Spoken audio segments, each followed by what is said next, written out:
Mutton குழம்பு, அதாவது vegetable போட்டு மட்டன் குழம்பு நிற்கிறேன். அதாவது இதுக்கு வந்து பட்டை, கிராம்பு, சோம்பு எல்லாம் நம்ம போட்டுட்டு அதுக்கப்புறம் இங்கே பாருங்கள், பட்டை, கிராம்பு, சோம்பு எல்லாம் தாளிச்சிருக்கிறேன்.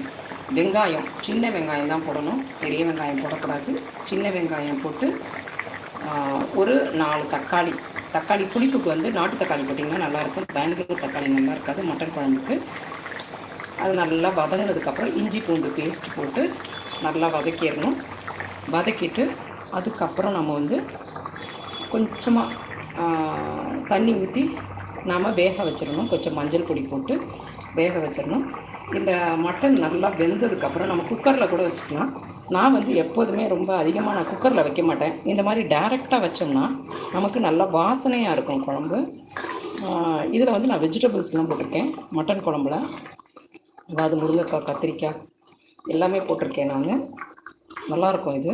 இங்கே பாருங்கள், மட்டனும் முக்கால்வாசி வெந்துருச்சு. நான் எல்லாமே ப்ரிப்பேர் பண்ணிட்டேன். லைவுங்கிறதுனால நான் வந்து அப்படியே வந்து டைரெக்டாக நான் உங்களுக்கு மட்டன் வேக வைக்கிறதுலலாம் காமிக்க முடியாது. நம்ம குக்கரில் வேக வச்சுட்டு அதுக்கப்புறம் இதில் கொட்டிடலாம். தேங்காய் வந்து ஒரு அரை மூடி நீங்கள் அரைச்சி வச்சுக்கோங்க.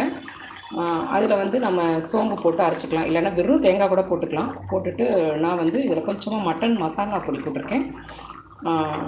வரமிளகா பொடி, தனியா பொடி எல்லாம் போட்டிருக்கேன்.